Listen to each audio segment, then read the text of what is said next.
Assalamualaikum warahmatullahi wabarakatuh. Bismillah, walhamdulillah, wassalatu wassalamu ala rasulillah, wala hawla wala quwata illa billah, amma ba'du. Saudaraku kaum muslimin, yang mudah-mudahan semuanya senantiasa diberi Allah kesehatan, sehat jasmani, sehat rohani, dan dimudahkan segala urusannya, bagi yang sifatnya dunyawiyah maupun yang sifatnya ukhrawiyah. Amin ya rabbal alamin. Nah, saudaraku rahimakumullah, di kesempatan kali ini saya mau mengomentari atau mau menanggapi salah satu kajian daripada Ustadz yang menyatakan bahwa di Indonesia ini masih banyak penyembah-penyembah kuburan. Dalam arti bahwa orang yang menyembah kuburan itu adalah orang-orang yang ziarah ke makamnya para wali. Bahkan Ustadz itu menyatakan ziarah ke para wali itu jelas hukumnya syirkul akbar atau syirik besar. Lebih jelasnya kita simak videonya terlebih dahulu. Inilah videonya. Indonesia ini saja masih banyak orang yang menyembah kubur. Ada atau tidak? Ada. Datang ke kuburannya wali-wali Songo, kuburan keramat, kuburan segala macam, mereka datang minta. Berbis-bis yang datang ke sana. Ini perbuatan syirkun akbar, syirik yang paling besar. Nggak boleh. Ziarah kubur boleh, tapi datang ke ziarah ke kubur itu untuk minta sesuatu, minta hajat, minta dimudahkan rezeki, minta dimudahkan jodoh, minta dimudahkan urusan. Ini semuanya syirik. Tidak boleh. Ini merupakan syirkun akbar. Nggak boleh. Allah suruh minta hanya kepada Allah. Maka Nabi berwasiat kepada Ibnu Abbas, kata Nabi, idza sa'alta fas'alillah wa idza sta'anta fasta'in billah. Apabila engkau minta hanya kepada Allah, apabila engkau minta tolong hanya kepada Allah, tidak pada yang lain. Nah, saudaraku rahimakumullah, itulah cuplikan videonya bahwa Ustadz itu menganggap ziarah ke makamnya para wali itu adalah memohon, meminta, berdoa langsung kepada walinya, sehingga dihukumi jelas syirik, bahkan syiriknya tidak main-main, syirkul akbar, syirik besar. Dan juga Ustadz itu mengutip sebuah hadis bila mana kita itu memohonlah hanya kepada Allah, tidak boleh kepada selain Allah. Jadi intinya kajian Ustadz tadi itu sebenarnya adalah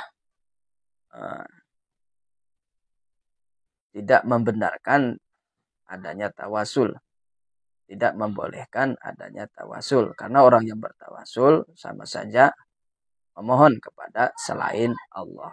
Nah, apakah ini dibenarkan? Apakah tidak?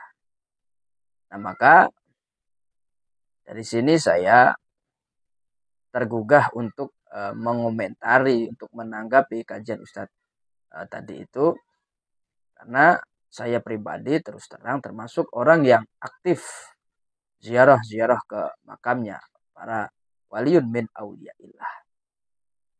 Jadi saudaraku rahimakumullah, perlu difahami bahwa ziarah ke makamnya para wali, nah itu bukan tujuannya mengingatkan kita kepada kematian, bukan. Dan juga bukan tujuannya untuk mendoakannya, bukan. Atau memenuhi haknya, bukan. Akan tetapi tujuan kita ziarah ke makamnya para wali itu adalah tabarukan, ngalap barokah.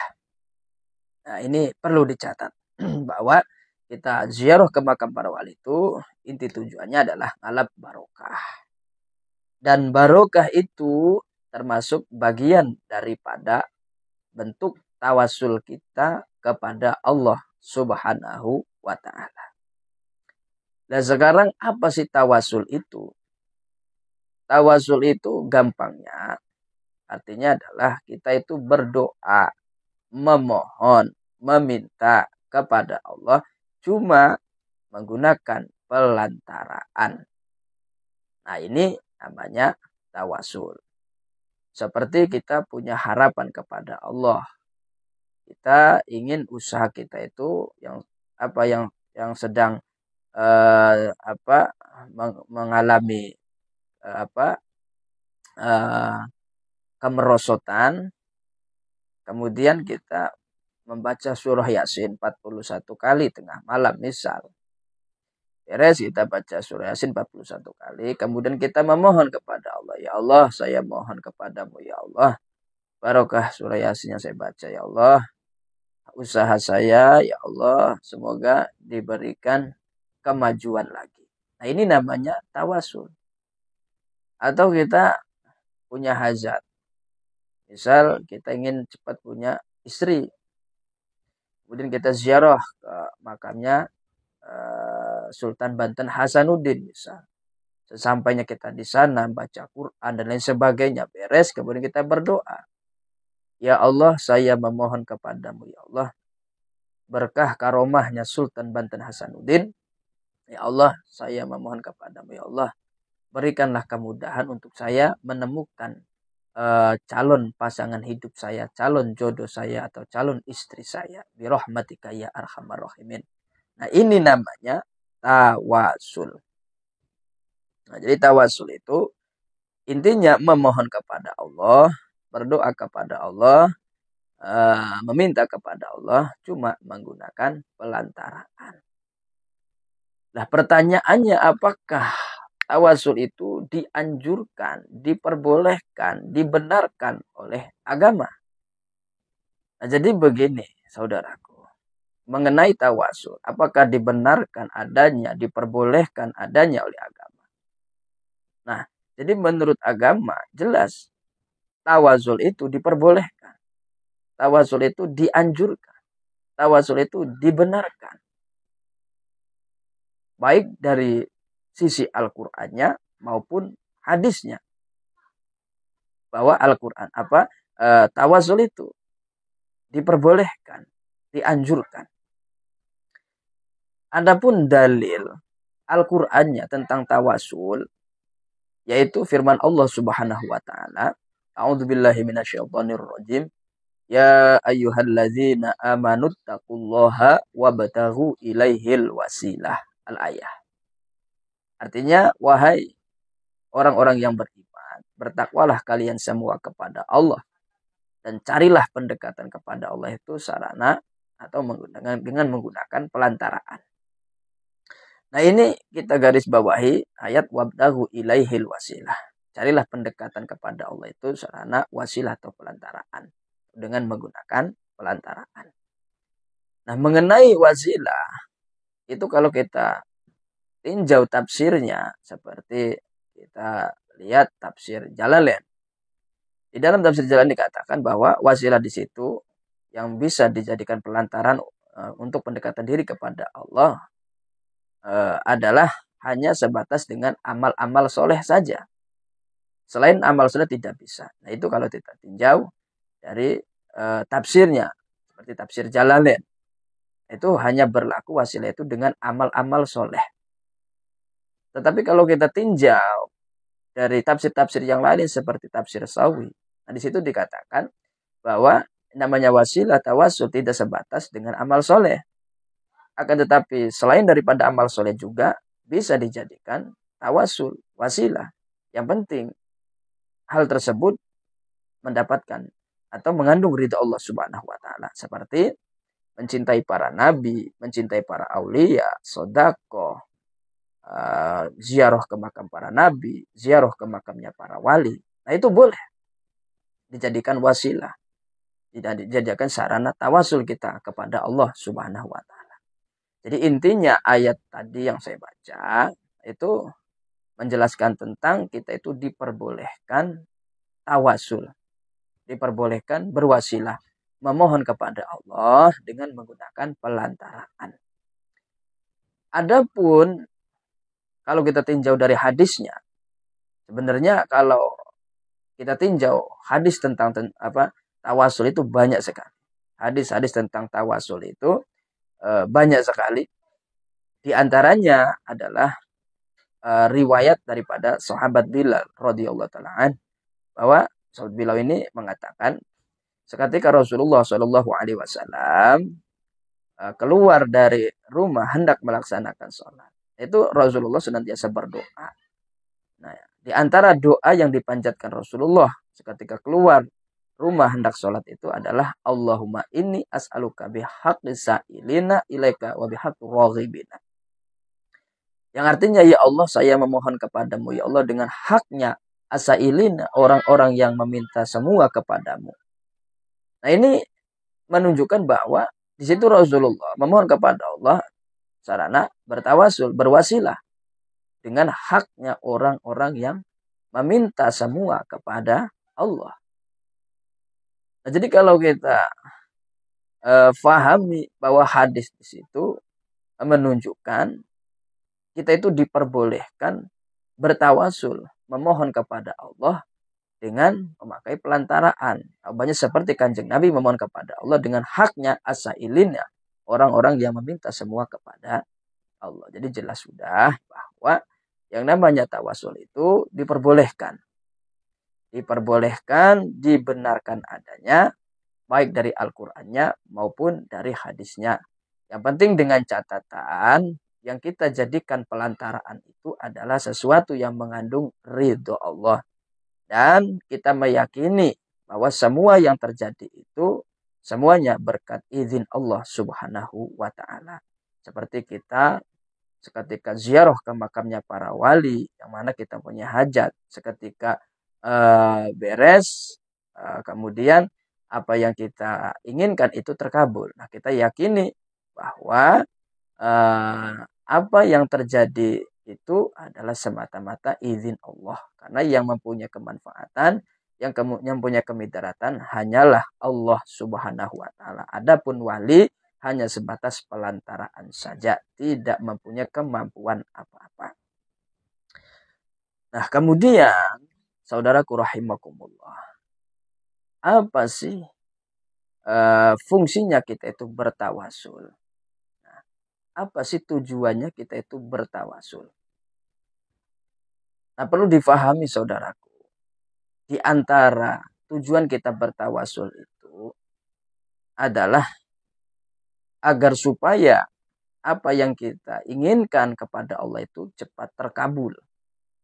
Tak ubahnya orang bertawasul itu seperti orang yang ingin bepergian di satu daerah.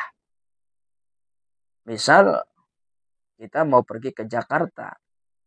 Nah, kalau kita pergi ke Jakarta itu jalan kaki. Nah, ini cukup lumayan memakan waktunya. Tapi kalau kita itu menggunakan kendaraan seperti motor, mobil, apalagi pesawat terbang. Nah, ini tidak akan memakan waktu lama.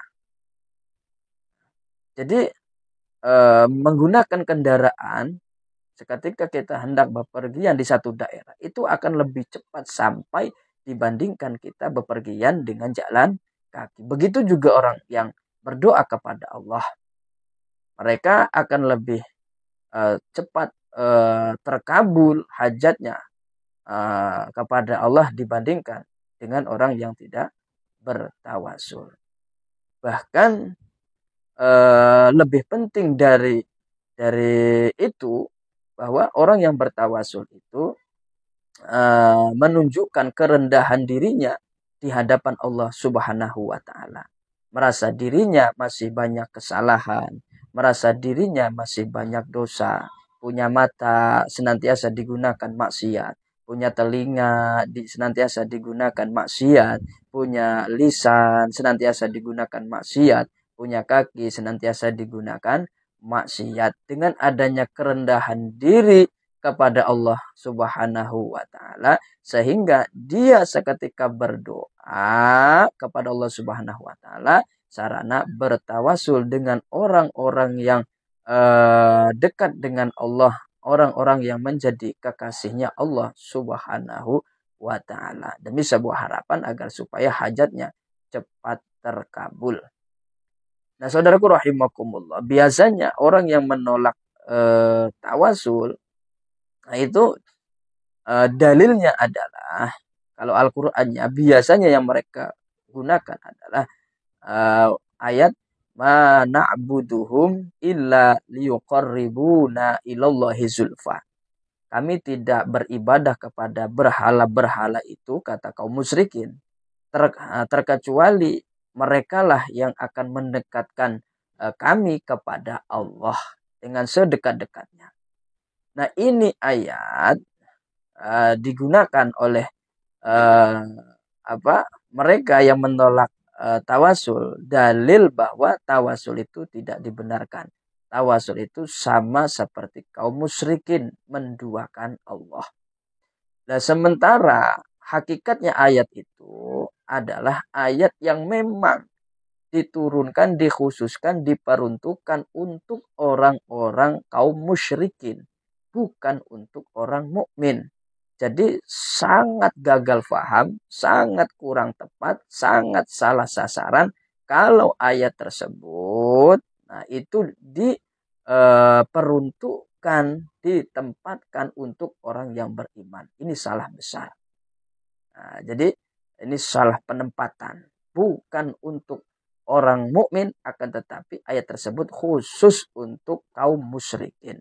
Tidak boleh menyamakan orang yang beriman dengan orang-orang yang musyrik. Nah, itu satu. Jadi ayat tersebut digunakan sebagai dalil menolak tawasul, itu salah penempatan. Kemudian biasanya kalau hadis, biasa yang mereka gunakan diantaranya adalah ya tadi itu bahwa idza sa'alta fas'alillah wa idza sta'anta fasta'in billah. Bila mana engkau memohonlah kepada Allah. Bila mana engkau minta pertolongan kepada Allah. Sehingga ini hadis dijadikan dasar oleh orang-orang yang menolak tawasul, bahwa inilah dalilnya bahwa tawasul itu tidak boleh, sama saja meminta kepada selain Allah. Kandung arti dilarang memohon kepada selain Allah. Akan tetapi maksud tujuan hadis tersebut adalah melarang kepada kita umat Islam, melarang jangan sampai lupa bahwa apapun yang terjadi itu semua atas kehendak Allah.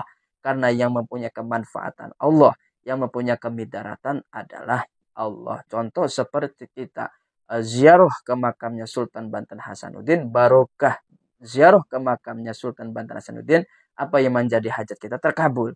Jadi terkabulnya hajat itu semata-mata adalah izin Allah, kersanya Allah, bukan kemampuan daripada Sultan Banten Hasanuddin.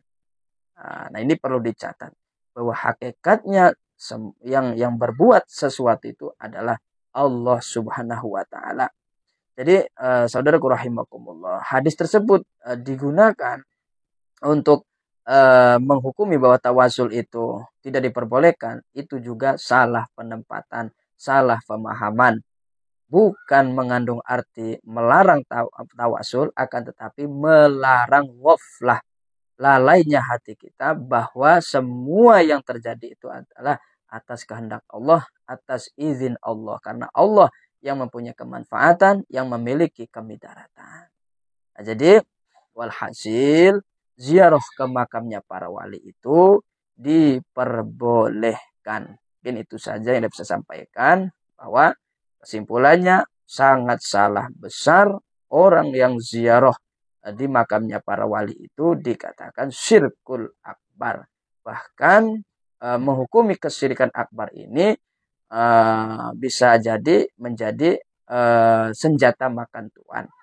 Jadi bukannya kita yang musyrik, akan tetapi merekalah yang musyrik. Cepat sekali menghukumi terhadap saudaranya musyrik. Na'udzubillahi min dzalik. Wallahul muwaffiq ila aqwamit thoriq. Wassalamualaikum warahmatullahi wabarakatuh.